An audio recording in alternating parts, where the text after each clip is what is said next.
Hey everyone, Walter Crosby with Helix Sales Development, your host of Sales and Cigars. I've got another fun episode. Um, Jon Tsourakis from Oyova, a marketing agency that handles the technical side as well as the creative side. They do a lot of work with other marketing agencies to help them with the software side, the IT side, the website side. It's got an event coming up, a mastermind event for marketers and marketing agencies. That will be in the show notes where you can sign up for that. But like a 3-day event where they're going to share tons of ideas and content. Sounds like if you're in the marketing space, it's a great place to go and sharpen the saw, so to speak. Um, John and I frequent the same cigar shop in Ybor City. We talk a little bit about that. Just some really good ideas that he shares.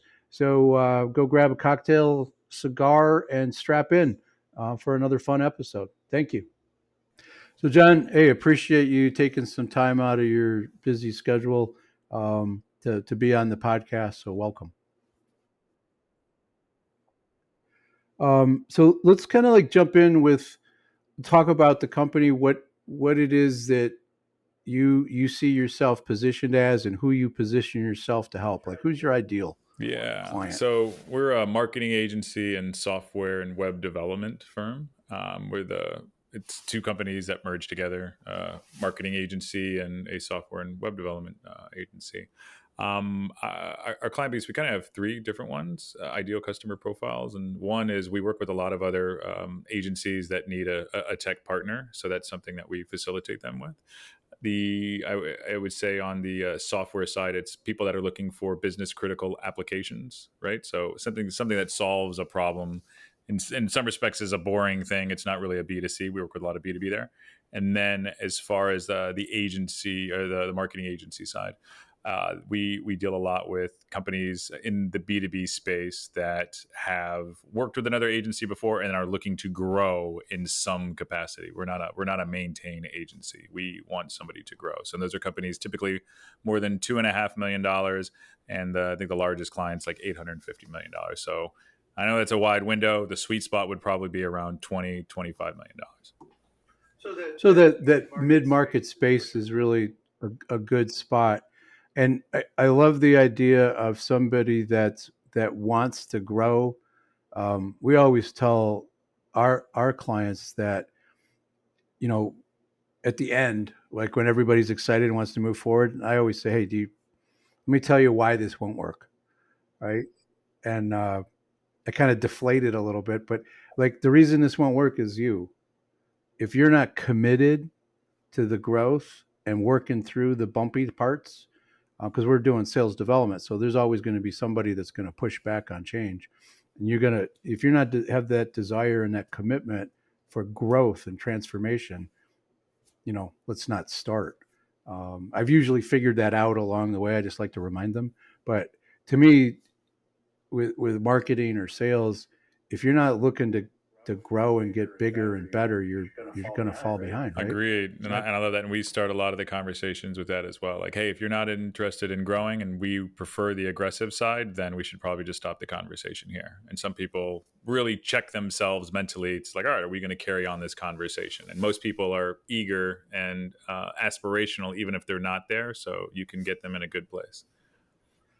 Yeah, if they want to get there, they might not know how, but that's why they work with you, is to help you help them get there. Um, all right, so is there is there anything, um, marketing's a broad term, and you have the a lot of, when I looked at your case studies, some really cool, one really cool website, and cool, the case studies tell a story. Each one of them, kind of help somebody relate to what's that problem. Um, is there any problem that you guys really like to work on that moves the needle fast, moves the needle quickly? Yeah, I'd say when people don't understand their audience and the value in their audience, right? So a lot of people have been in business for a number of years. They've done marketing in just a traditional way, and even a digital traditional way. We send out our newsletter and we go to a trade show, and it's like, oh, those are great. And some people are successful despite themselves, right? They Sure. and and God bless them. But when you can go into those, like, all right, well, you have an email list of 11,000 people and you're sending this boring newsletter. Like, we could send something like really active, engage them, pull them onto your social media, create some referral campaigns out of it, and just really activate that. And even doing internal backlinking campaigns, not to get too technical on the SEO side. So those are the ones that are really exciting.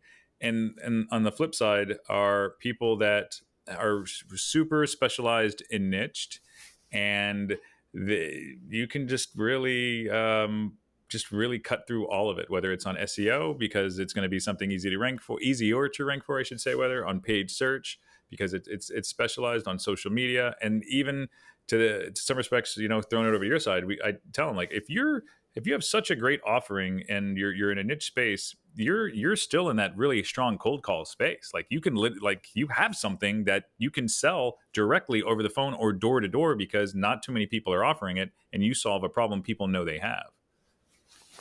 Those are the two that excite me the most. And that's really good because I've seen people, because we don't go into the marketing side of it, but they always want to talk about lead gen. And we look at it simply like there's people that do that. That's their specialty. But what do you mean by lead gen? Right? What is it that you're doing? Because you probably are not doing a good job with what you have. So you mentioned a mail list of 11,000, right? That can be chopped up and segmented and really targeted. All the stuff that you do. But what we find is that they're not even asking for introductions. Like, they've got a ton of great customers that love them, and they're not saying, "Hey, who do you know that we should be talking to?"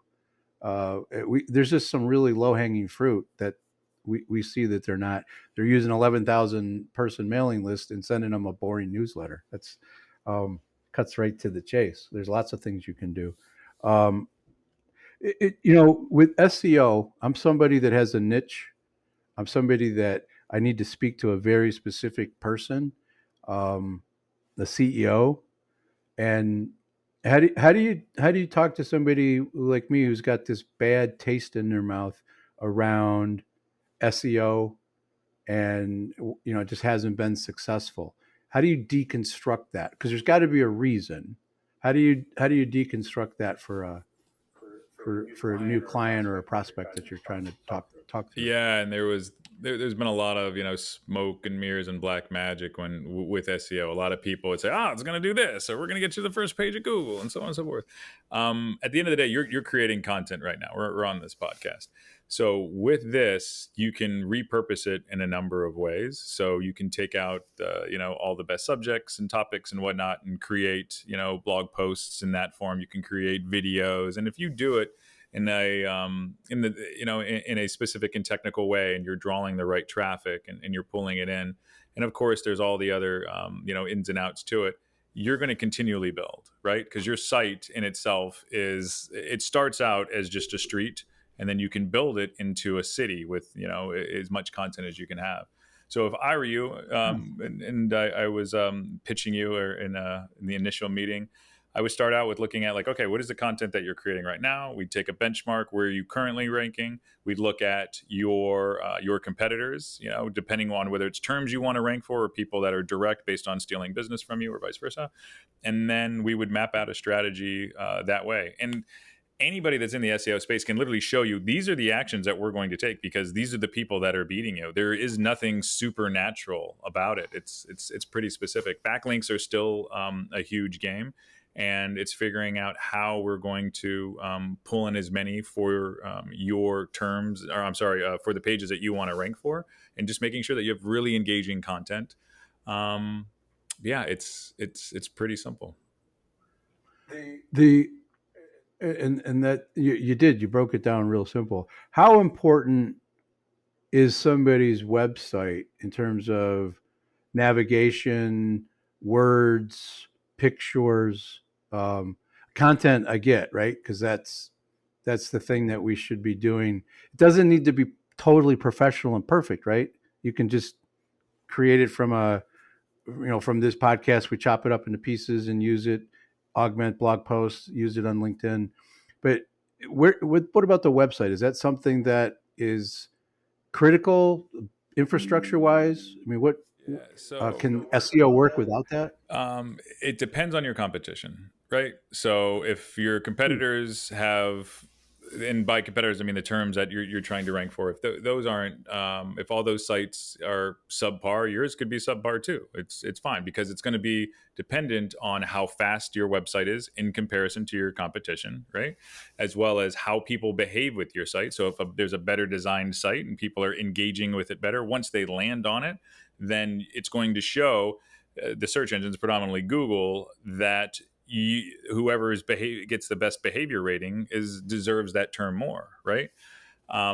So I mean, those are some of the factors in there, and I know there's a lot of like web development companies that will sell like, oh, your site's going to increase your rankings or your conversions, and some of that very well may be true, but I think it's best to take a holistic look at it and base it on what is your brand, what is your competition, what is your competition doing, and then going from there. So I've seen people with really low budgets produce really strong content with a mediocre site, and they've done really really well because they've focused on more on the message rather than all the other things. Interesting. So, and you're defining competition not necessarily by industry and what somebody does, but by If it's keywords an SEO, for and sure, yeah. ranking. Absolutely. You'll be competing in some cases with Wikipedia, or you'll be, WebMD if you're in the medical space. And that's not necessarily your direct competitor, but when it comes to online, that is your competitor because they're taking the attention away that you deserve. They're taking that real estate, your space that you want. The government can be like .gov Interesting. sites, universities. I mean, yeah, you name it. I mean, those are the hard ones to beat out. Yeah, because they're big, bolsterous budgets that they're bloated and can piss away money from, and they're not concerned about the same things that we're concerned about. That's it. I mean, that's what I love about this podcast is that I talk to smart people and I learn stuff, and then our listeners learn things. Um, I never thought of competition from that perspective before. I certainly would never have thought of a university or some sort of quasi government agency, possibly ranking against us as competitors. Cool. So when you think about the people that you're working with and you're helping, and you get started, what are they doing? Like one or two things that are big problems that need to be addressed. It might be difficult to address, might be easy to address, but is there anything that jumps out at you that you see consistently that's screwed up and needs to get fixed first? Yeah, I think too many people are eager in just going into tactics rather than having a strategy and doing the research to create one. So they just want to. Two steps back. Beg your pardon? You want to take two steps Yeah, back and really for look sure. at Let's what's on the landscape. absolutely. Yeah, we really want to step back and then just understand what their goals are. Some people just think that they need social media, right? Like, oh, well, just it seems like everybody else is doing it, and that's why we need to do it. It's like, well, I can tell you that nobody cares about your product, and so granted, I'm not saying that social media wouldn't work, but I'd say for the best dollars spent, like we could potentially put those somewhere else. And then I would say the other problem is a lack of measurement. So they weren't clear on what they wanted to accomplish. Therefore, they couldn't tie in specific numbers that you could tie to dollars in that outcome. And a lot of people would say, "Oh, So metrics. absolutely, yeah, absolutely. KPIs, metrics, yeah. Oh, we tried that, but it didn't work." It's like, well, how would you define work? Well, it didn't bring in sales. It's like, all right, well, what does a lead look like, right? What does a sales qualified lead look like? And just really defining those definitions and tying those into an analytical approach typically proves to be much more effective. So defining what success looks like before you start running down I just have that image of the two bulls at the top of the hill and all the other cows along the way, and then the old bull and the young bull having that conversation. I won't get into details, but That's what I'm thinking about. Like, let's just take our time and really handle the situation properly. Um, sorry for that, but there's a commonality there with sales too. That how do you define that success? How are we going to know we're headed in the right direction? And marketing isn't necessarily about sales, because you could hand over great leads to somebody, but if they aren't good enough to close them, or they don't have the right capacity, or they don't get addressed, they just sit in a inbox someplace, that that shouldn't be a detriment to marketing. It's about sending over something that ties up and makes sense. So, I was at some training in March, and they had a big time marketing lady that was explaining big picture stuff, and she says that when they have the most success working, these are like Fortune 1000 companies, but the principles are the same. Is when marketing and sales get in the room and start to communicate what's needed, what they can do, and have a really productive conversation instead of just butting heads and saying that doesn't work, those leads are crap. Like, defining what it is that they need, getting clarity. And it sounds to me like that's what you're trying to do with your clients, is really get to that point where you're understanding what success look like, who you're targeting, and then you come up with the strategy and the tactics to give them what they're looking for. Is that in terms of time? SEO takes time Oh, to be functioning for properly, sure, yeah. working. In some cases, it could take you, a year or more to get the positions that you want. You can sometimes get some stuff in 3 months, but that's never anything we would promise. Um, and then it's all about the traffic, right? And getting the right traffic. So with that, you can augment it with paid search ads, display ads. So if somebody needs it right now, there's a way to get it much quicker, for sure. And does SEO require, for like smaller companies or the shorter end of mid market? Is there a and I know you can't answer the question, but I'm going to ask it anyway. Budget for success, is there a percentage that is appropriate? I mean, how do you answer that question when a client says, like, if we're going to go after SEC and I want to take a committed for a year, right? Can you give them a percentage of their top line revenue that they should be redirecting back into SEO and direct lead gen type stuff? Can it be broken into Yeah, that? there are like I know I'm some talking. baseline figures depending on how long you've been in business. But at the end of the day, you want to align your goals with the budget. So I think the most important thing is, if somebody is interested, to do a little bit of market research, hire an agency to do a discovery, or a small strategy, a much smaller engagement to determine those numbers. Um, or you can just go with your budget, saying, hey, all we have to spend is $4,000 a month. Our goal is we need to bring in 25 sales qualified leads. How are we going to make that happen? And I think being that clear with the people that you're speaking with, they'll be able to help out. But yeah, I don't have any numbers off the top of my head, which is saying, Yeah, wasn't a fair question, but yeah. But I tell people, spend as much as you possibly can based on the goals that you want to achieve. But here's some things, like, right, like, you got companies like Red Bull, right, or people that are in energy drink space. They're spending anywhere from 25 to 50% of their revenue on marketing, right? So industries are going to be very, very specific. I mean, construction is going to be, that's true. substantially lower. And then it also, not to get too technical, where do they draw the line between what a salesperson is? There's sometimes people are just glorified cookie droppers, right? Well, that's kind of a Yep. marketer at the same time, because they're just taking an order versus actually going through a close of a sale, and so on and so forth. And there's never agreement. So, yeah, it just really kind of blurs the lines a little bit. But I just tell people, what is your goal and what is your budget, and how much are you willing to spend to get those things? Yeah, there's so many parallels between sales and marketing, and if they're aligned, because when we working with somebody that needs to hire salespeople, we have processes that help with that. And they're saying, like, what do we spend? Well, that varies from industry to industry, but the short answer is more than you want to and as much as you can, right? And then we slide that towards at risk compensation after somebody has been able to have enough chance to build a pipeline. Um, but creating the roles of that salesperson, I think aligns really well with marketing as well, where not all sales roles are the same. Not They're not all equal. You have account managers and farmers, and then you have hunters, but then you have those SDRs and BDR types that what are they doing? What's their objective? How are they being measured?